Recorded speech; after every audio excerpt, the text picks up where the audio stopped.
Y bien, ya estamos de vuelta para asistir a la segunda entrevista en esta ocasión. La entrevista al profesor Sergio González Martino, profesor chileno, ingeniero agrónomo, que inició su actividad profesional en Melipilla, y luego, cuando termine y comentemos, le vamos a contar hasta dónde ha llegado el profesor González Martino. Ahora lo invito a que ponga atención a lo que conversamos con este distinguido profesional.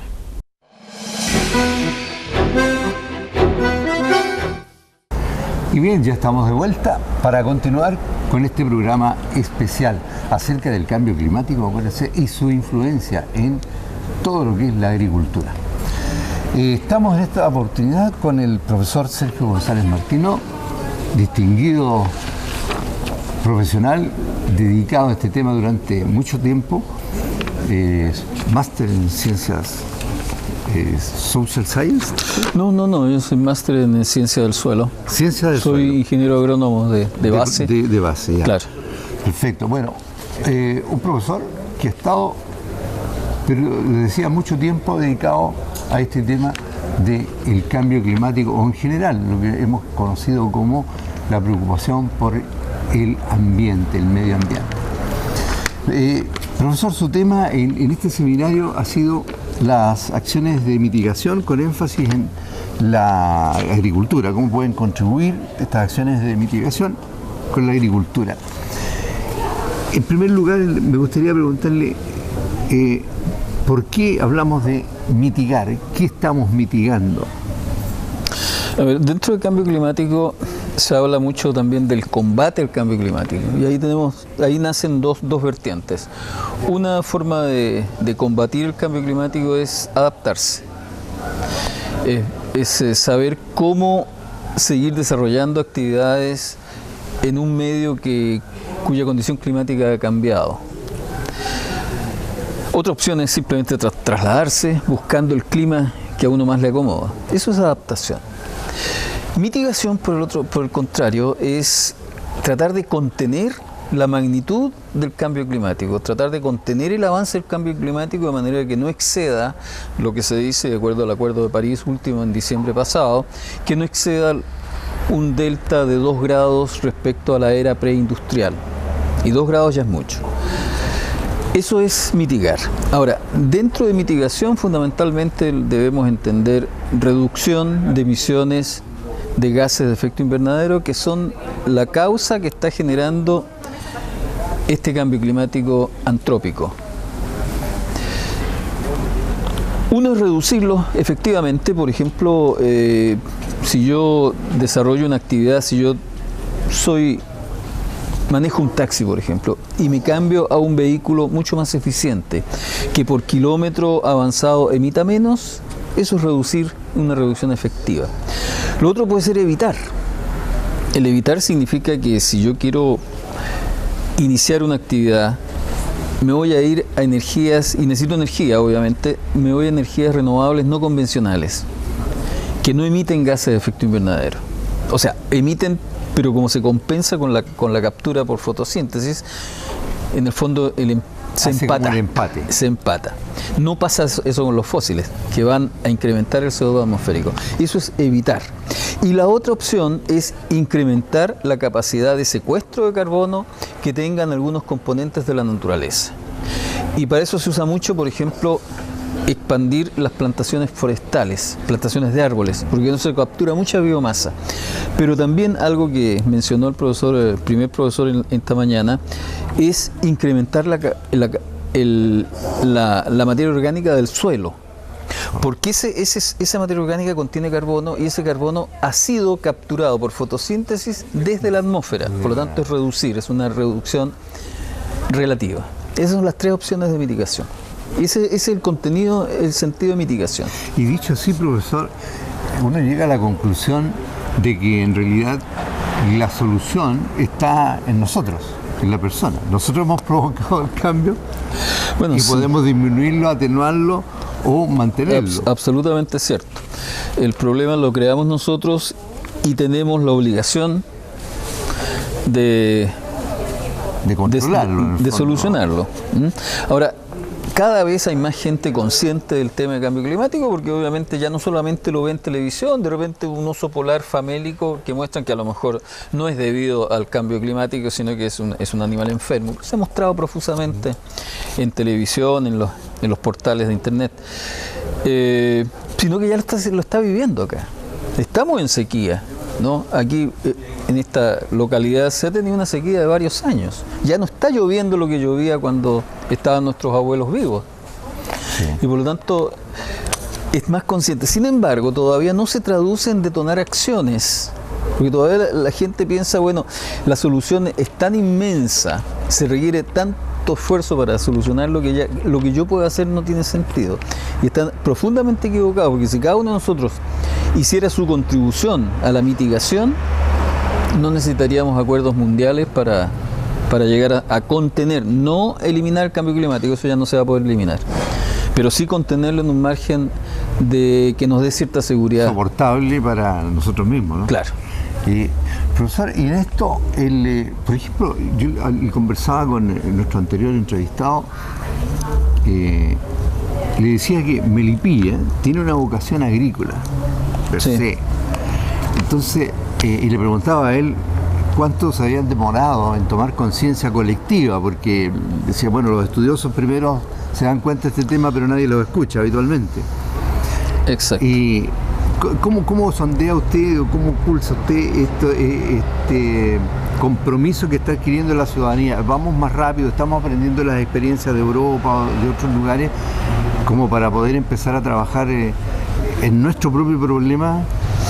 Desgraciadamente, mientras usted no se tropiece con una piedra y se caiga, no va a aprender la lección de otras personas que anteriormente se tropezaron con esa misma piedra y se cayeron. Porque uno escucha mucho todos los días, oye, por ejemplo, en Melipilla mismo estamos viendo esto, oye, la mañana amanece nublado, ya no es el verano que a las 7 de la mañana el sol estaba radiante, no, está amaneciendo más días nublados en la mañana, pero después al mediodía, y para qué le digo en la tarde, el sol y la temperatura arrasan.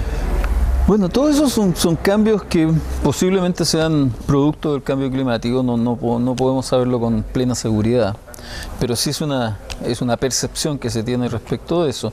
Y eso hace que efectivamente las actividades agrícolas tengan que irse modificando para seguir ese nuevo ritmo. Y eso lo que en la jerga técnica se conoce como adaptación espontánea. El agricultor espontáneamente empieza a modificar su sistema de producción, porque ya no tiene el sol de la mañana, tiene que, a lo mejor entran las nubes, generalmente traen un ambiente más húmedo, por lo tanto hay más infecciones de hongos, y tiene que empezar a aplicar productos que antes no aplicaba para controlar problemas que antes no los tenía, o anticipar la fecha de siembra en los cultivos de secano para poder llegar a buen término con ese cultivo aprovechando la humedad disponible. O sea, claro, eso empiezan a cambiar los tiempos de la humedad o de la lluvia o de la y el agricultor se va adaptando espontáneamente a eso. Algunos exitosamente, otros no tanto.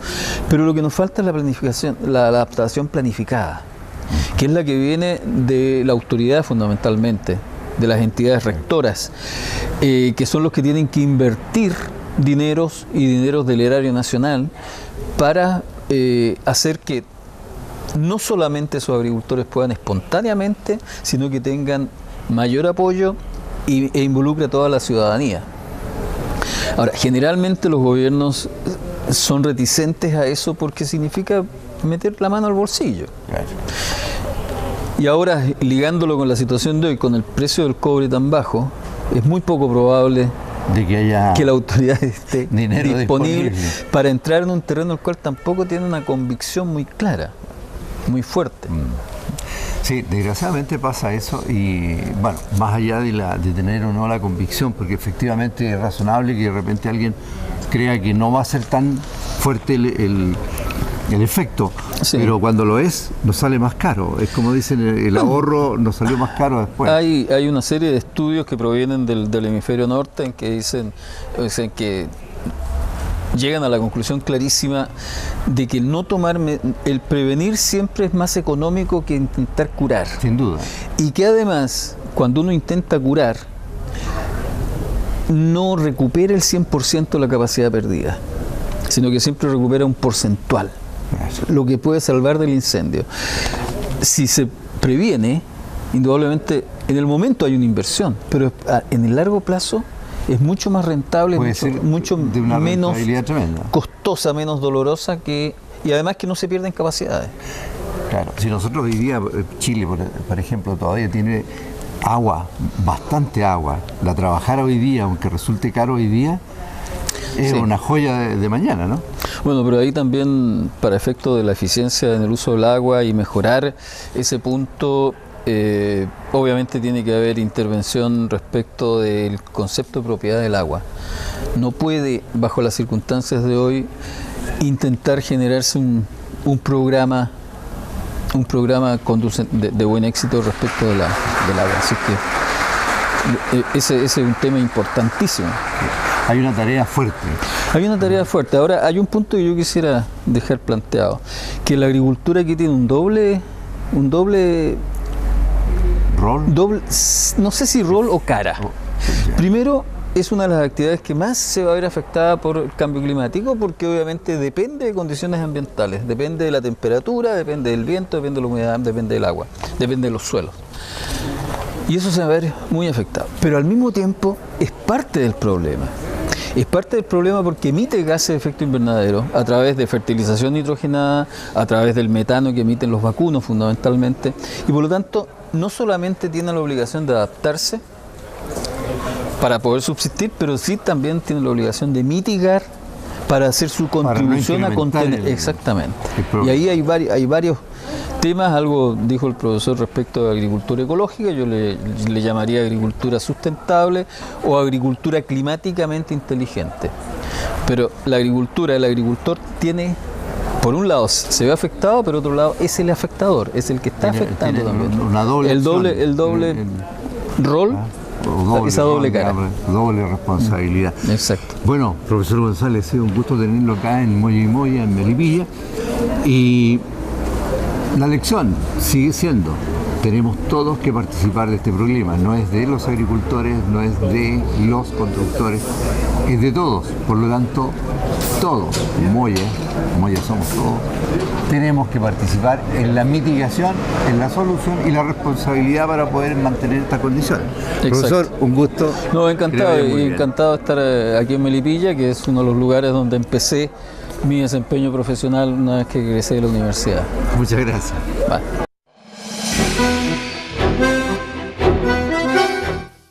Y después de esta interesante entrevista, vamos entonces a conversar con nuestros invitados, nuestros amigos acá presentes, para poder hilvanar algunas ideas y a ver si podemos también arribar a alguna conclusión, alguna sugerencia. Usted, por supuesto, en su casa, acuérdese, es la tarea que Moya y Moya le deja, la conversación permanente sobre estos interesantes temas. Bueno, amigos, ahí están dos de los interesantes invitados que asistieron a esta instancia y nos han planteado diversas posiciones, diversos temas, su experiencia, y nuestro último entrevistado, el profesor González, efectivamente hacía la relación entre la adaptación, la mitigación, el cambiar, las formas de que tenemos de poder adaptarnos al tema. Bueno, sobre esto vamos viendo. El primer entrevistado hacía mención, por ejemplo, que nosotros estábamos con esta visión que decíamos al inicio, muy parcializada. Nos damos cuenta, pero no pensamos sobre que nuestro vecino, por ejemplo en la costa, está haciendo unas murallas. En Japón están haciendo murallas de contención del mar. En Chile están construyendo departamentos de 14 pisos y más para ver el mar. ¿Qué opinamos sobre eso? Se los dejo lanzado a la mesa dentro del contexto de lo que estamos hablando. Por supuesto que llama la atención, ¿cierto? De repente uno podría pensar, bueno, no entendemos nada.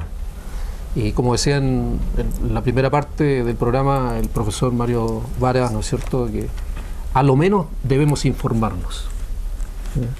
Entonces, vamos, busquemos las instancias y exijámosles también a nuestras autoridades, a nuestros profesionales, y en base a eso, que en algún momento recordarán que estuvimos conversando la participación ciudadana, los derechos que exigimos Moya, ¿no es cierto? Claro, pero también correcto. tenemos obligaciones.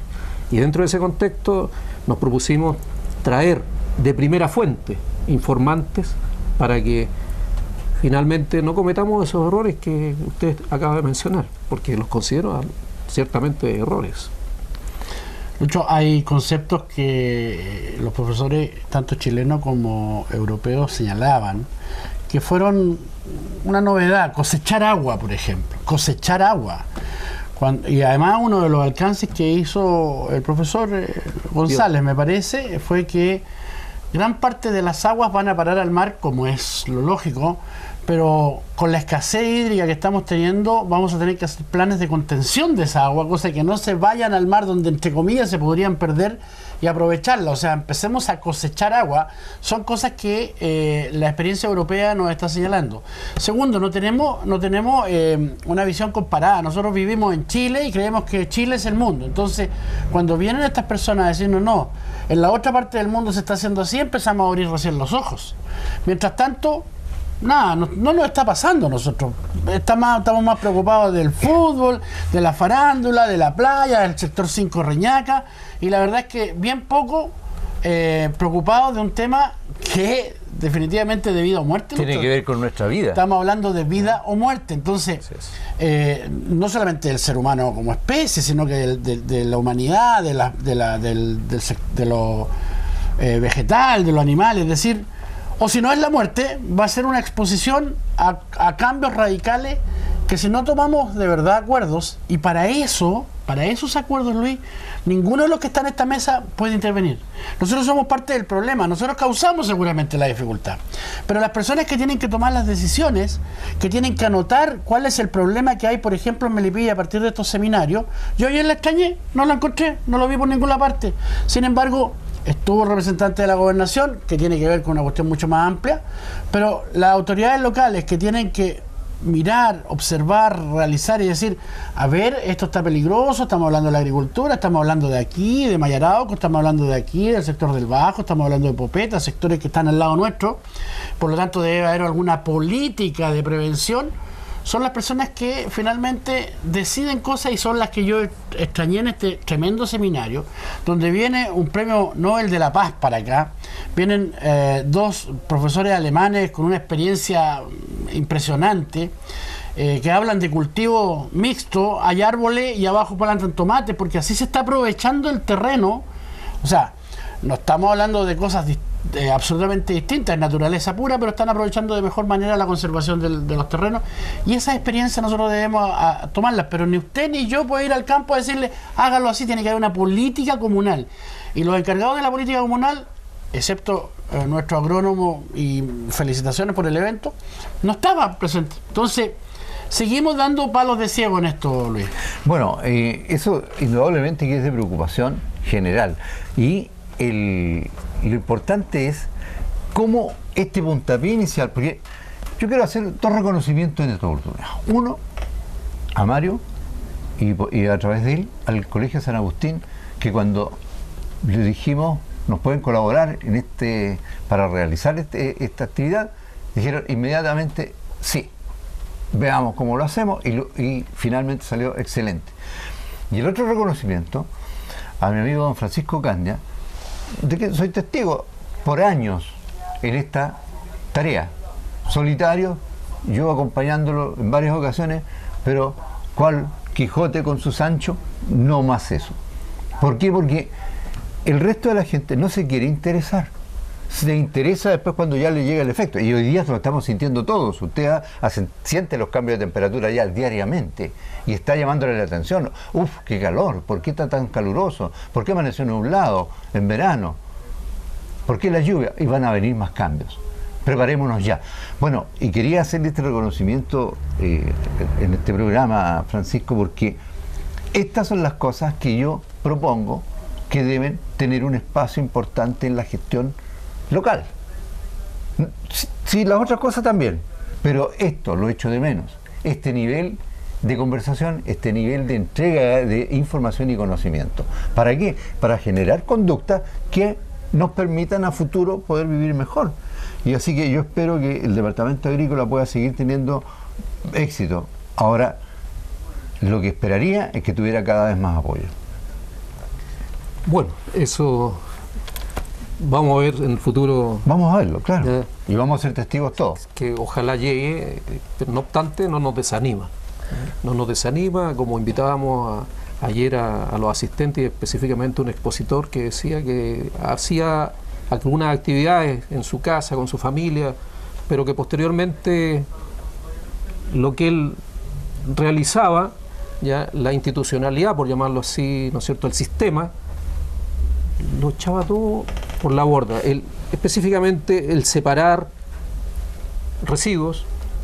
Finalmente llegaba el camión recolector y juntaba todo lo que se había en un trabajado de solo separar. punto, sin ninguna tecnología prácticamente en el tratamiento, ¿ya? Pero yo creo que se fue un poco más optimista. Sí. Yo creo que se fue un poco más optimista y yo espero que de aquí en adelante, sin lugar a dudas, vamos a tener, ¿no es cierto?, muchos más colaboradores. No quisiera terminar ya sin antes dar las gracias públicamente, tal como usted mencionó, primero a los profesores que en cuanto los contactamos, a disposición completa, tanto los alemanes como los chilenos, ¿ya? Al profesor Mario Varas, cuando le solicitamos también el salón para realizar este evento que no nos resultaba ninguno de los planes que teníamos considerado en un principio, finalmente el plan Z, como dije, nos resultó. Y jóvenes que nos aportaron ahí también ya su ayuda, que están trabajando en nuestra unidad agrícola, jóvenes del área agrícola exactamente, más una agrupación de acá de Melipilla que ha trabajado con nosotros, la agrupación Espiral Verde. Así que muchas gracias a los todos, muchachos ahí también, y a usted especialmente ellos también, y a su programa por la invitación. Bueno, y yo para finalizar quisiera decirles que tuvimos 4 autoridades en la materia de nivel mundial. El profesor Werner, que no lo entrevistamos, pero estuvo presente con el tema del medio ambiente, en una conferencia muy práctica. Y el doctor, perdón, también para no dejar de mencionar, el profesor doctor en bioclimatología de la Universidad de Chile, ya doctor en ciencias de la climatología en general, de la bioclimatología, hoy día director del Centro Agrícola de la Universidad de Chile, ¿ya? Y él, con toda su bagaje de experiencia, en primera instancia, de inmediato dispuesto, así que también los agradecimientos para él. Sí, por supuesto. Y junto a él, el profesor alemán que entrevistamos, que usted lo conoció, y el segundo entrevistado, que es nacional, don Sergio González, que además, les quiero ahora amarrar lo que mencionó adelante Mario, él es co-premio Nobel. ¿Y sabe con quién se ganó el premio Nobel de la Paz? 2007. Estamos hablando del premio Nobel. O sea, tenemos a la Gabriela Mistral, tenemos a Pablo Neruda y tenemos al profesor González, el premio Nobel de la Paz compartido con Al Gore. Ahora, ¿por qué no sabemos que este chilenito estaba a la misma altura de Al Gore? Porque Al Gore iba a ir de candidato, o fue de candidato a presidente de los Estados Unidos, viajó por todo el mundo contando su experiencia y sus propuestas en términos del cambio climático. Entonces, este doctor, este premio Nobel, comenzó su tarea profesional en Melipilla. Bueno, se nos va el tiempo, pero queremos invitarlos a nuestros próximos programas y cada vez que podamos vamos a entregarle la mayor calidad en los contenidos que podamos poner a su alcance. Tarea para usted. Como decíamos, los Moya y Moya tenemos que estudiar, tenemos que comprometernos. Mis agradecimientos a don Mario, a don Francisco, a usted, Luis, por la invitación. Y saben que siempre están acá las cámaras disponibles para que podamos entregar información a nuestra gente. Y a usted, muchas gracias. Y hasta el próximo programa. Nos vemos.